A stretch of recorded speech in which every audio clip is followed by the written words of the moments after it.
In fact, let me show you. So let's say we've got breakfast here, and after probably about an hour and a half to 2 hours, some of the food's broken down quicker than others, which would be your simple fruits. So they're starting to go through. Pyloric sphincter opens and they start to go through. And then it's mid-morning and the person has a croissant and a cup of coffee, or a pie and a cup of tea, or maybe they're really healthy and it's an apple and a handful of nuts. Whatever it is, pyloric sphincter says, quick, shut the gate, something's just come in and it's not broken down. And that pyloric sphincter will stay shut until this is broken down to the right state, joins this, now it'll open. And so a little bit more goes through. Every time, yes, a little bit more. So maybe we're up to this and it's lunchtime. Oh no!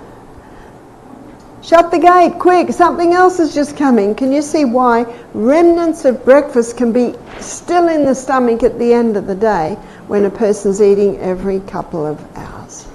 And they did experiments on this with Loma Linda University's nurses, and they got them to eat a meal, 5 hours later another meal. Just before the meal they tested the stomach, totally empty.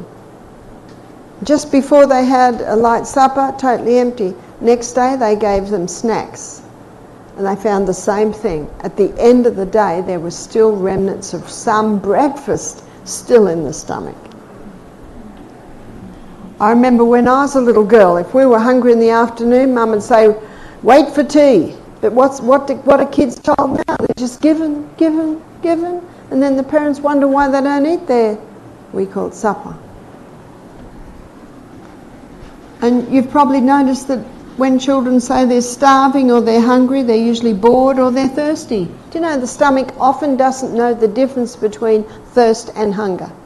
So that hunger pang you get mid-morning, it's usually thirst. Also, large fluid with the meal. Obviously, a mouthful's not going to make a big difference, but large amounts of fluid with the meal. And what Dr. Beaumont found, because he's sort of hands-on, he's looking at it, watching it, seeing it.